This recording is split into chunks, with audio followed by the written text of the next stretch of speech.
Hi, this is Charlotte with Photoshoplovers.com, and I have had many requests of how do you build a website. I have several websites that I have built and I get a lot of compliments about them. So I am going to start from the beginning because we have lots of entrepreneurs that don't know about this stuff. So the first thing that we're going to talk about, and we're going to jump right into this, we're going to talk about purchasing your domain name. And before you purchase your domain name,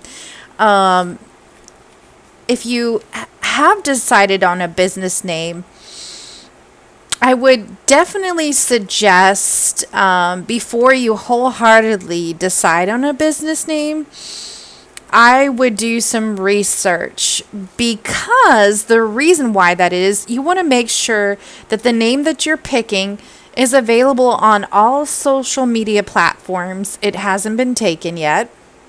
That's super important. You want to make sure that it's a brandable name. It's easy to remember. It's short. And avoid names that infringe on other brands or trademarks, because you don't want to get confused with another business. You want to make sure that when you do purchase a domain name, that it is a top level domain, like a .com. Those are the only domain names that I purchase. I don't purchase the lower level ones.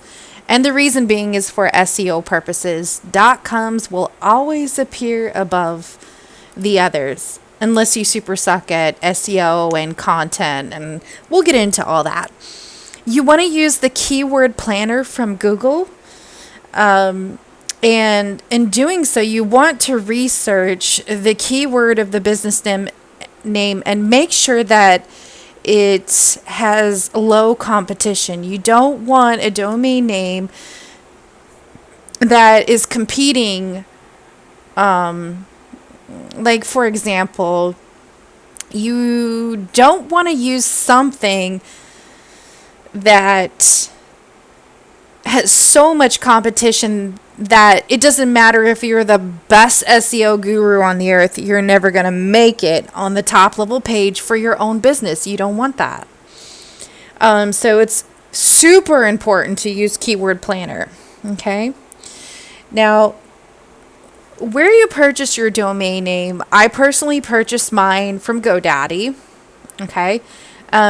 You can click on the link on my website. That helps me out, because I am giving you this advice for free. And I personally use GoDaddy for all my domains. They're pretty cheap and they have lots of coupons. I do know that if you purchase the first one, you get it for 1 cent. So how can you beat that? Some of the things that are super important right now with Google's algorithms, and it goes something like this. When you purchase your domain for the first time, you are going to be on the lower end of scale, because how SEO works, it works for how long you've had the domain name. So if you're not ready to set up shop yet, or if you're not ready to start your business, that's okay, because you could still have your website sitting out there, gaining time. And that time actually is under your belt to help you rank better. And you could post stuff on your blog or your site that, to get people excited about the new products that you may or may not have coming, even though you don't have them yet. So that's super important. One of the things that I want to mention about, purchasing your domain, you want to make sure that you purchased it, if you can, for up to 10 years. And the reason why that is because part of the SEO algorithms is that domain names that are purchased at long term, like meaning they're purchased way in advance, they tend to be heavily weighted, higher up in the search rankings. So that's another tip I wanted to give to you. So once you've purchased your domain name and you're doing that, we're going to talk about hosting. Now, I personally have tried lots of hosting sites. And I can tell you I've had bad experiences and good experiences.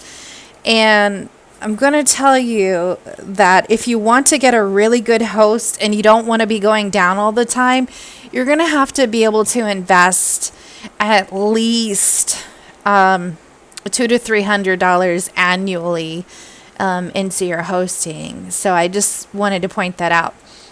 Now, I originally started with HostGator. It is 1 cent to start, and I have it here. You can purchase it on my site. And that's great for starting out if you don't have a lot of traffic. And they're a really good hosting company. I personally host with SiteGround. They're a little bit more expensive, but they have really great support as far as like stuff not working and stuff, but they're a little bit more restrictive of the size of images that you can post and certain things like that. And the reason why that is that HostGator is more of a shared hosting and it's not really regulated. And so when people hit your site, it tends to be a lot slower. Now, the reason why I chose SiteGround, and this is specifically for this reason, SiteGround has faster servers, and because they regulate what you can put on it, it tends to be a lot faster. So as you can see, when you click on my site, it tends to load pretty fast. Now, with HostGator, it would take a lot longer, but with Google's new algorithms, part of getting ranked is that your site needs to load within 3 seconds or less. So it's super important that you get a good host because that is a huge ranking factor right now. So that's definitely what I wanted to point out. So once you get your hosting and your domain, let's see here. Let me go back to the front page. There's one thing I do want to show you here. Let's click on SiteGround. Okay, this is the plan that I received. And the reason why this plan is so beneficial, another ranking factor that Google factors into is someone who has an SSL certificate. And this package comes with the SSL certificate, like a basic one. But if you're not selling like a hoard of stuff, if you don't have like and I wouldn't recommend using this type of thing. I would recommend using something like a shopping cart site or something like that. Yeah, so this is good for me because I don't sell like a whole bunch of products on my site. So I use this SSL certificate, and you get an SSL certificate for every single site that you have. So that's really valuable. And because Google ranks you for having the SSL certificate, you get a little boost in your score.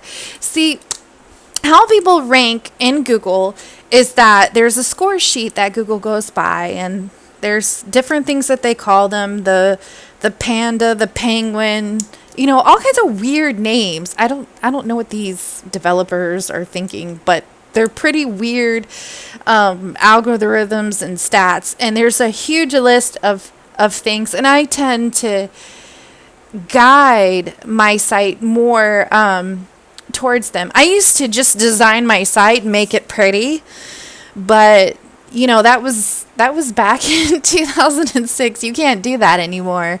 And so yeah, so definitely things have changed. And I'm going to go back to my site, and I'm going to show you guys something else. I know I make that weird ch-ch-ch sound. I'm retarded. What did I want to show you? Yes. Okay. So one of the other things that I use, instead of paying for a shopping cart, or gosh, I can't even remember the name of it. Merchant. I'm sorry. I've been working all day and I'm a little bit fried, but I probably need some coffee. But a merchant account. So this is called Gumroad, and it's completely free. And basically, you can, there's no coding or programming involved. It's super simple. And the reason why I love Gumroad is because there's no coding and there's nothing that's really, everything is set on Gumroad servers. So it's not adding a lot of fluff or more loading time on your page. It's super lightweight. And it's perfect when you're selling just random stuff here and there. So you can press the buy button now. I want this. And all they have to do is enter their email and their card number and pay. It's that simple. I like stuff simple and organized. And another good thing about that is when you have your stuff simple and organized, it makes it easier to keep people on your page. Another ranking factor is bounce rate. If someone comes to your site and they're not clicking on stuff, or they're not engaged, if they just come on your site and then leave, you get a really huge bad grade for that. That is like one of the worst things that you could do. So I like to not have my content spammy. As you can see, I don't have a lot of advertisements. My advertisements are off to the side, out of the way. It's like, hey, look here, if you like this stuff, you can buy it, but it's non-intrusive, and it's very neat and collective. And so that is how you should have your site, and Google actually discounts you for spammy sites. Have you ever gone to those sites where like you just get there and the first freaking 5 seconds something pops up in your face and then another pop up, and then they force you to like click through all of this stuff just to read the article? It's aggravating. It just makes me want to stab my computer. Oh, I hate it. So I tend to design sites the way I would want to be presented content. Things you have to design, and you have to present information that even your grandmother would be able to, click through and understand. I have all my social media buttons here at the top, easily readable. They're out of the way. And then they're also at the bottom in case they miss that. Social sharing is very important. That's another heavy weighting factor for Google. And I know this is about setting up, purchasing and hosting, but these factors tie into this. And this is the reason why I'm explaining this to you, is because you just can't just pick a regular old name out of the box and just slap a domain name on it and put some hosting and then wonder why you're not getting any traffic. You can't do that. You'll never get anybody to visit your site. So take these tips with heed and understand that this works. It definitely works. So in the next video, and I personally can't purchase a domain name. I'm not going to do that. And I'm not going to show you the back end of my hosting just for privacy reasons. But what I will do is in the next video, I will show you how to set up a WordPress site, where I usually buy my templates that I modify, and who I might hire or use to code templates, because I design stuff and I'm lazy, even though I could probably code my own WordPress site or my website. It takes a lot of time to code. So people should really respect the profession, and pay those people well, because that's a difficult job. You sit there for hours sometimes. Sometimes people spend all night long working on code. The design aspect is the fun part of it. But what I'm going to be introducing you is to WordPress. And WordPress is basically a content management system, as what you see here on the screen. And it makes it really easy for people who aren't good at scripting or coding. And it makes it really easy to put information on the web, because I'm going to be honest with you, I'm not a great coder. I'm just going to say it, I'm half-assed. I'm more of a designer. I wish I could be a better coder. When I crack down and I'm in my no disturb mode, I could do it. But it just takes me a lot longer, because that's not my niche. My niche is more design. So, with that being said, I'm going to teach you how to set up your own WordPress site in the next video. And thank you so much for watching. And I'm going to put the description and the links of the domain name, where you can buy the domain names, or you can go to my website. I'm going to put the hosting and the links of what I recommend. And yeah, so thank you so much for watching. And if you liked me, you liked this video, it was useful to you, please give it a great thumbs up and subscribe. Don't forget to smash that like button, baby. And this is Photoshop Lovers, Charlotte signing out.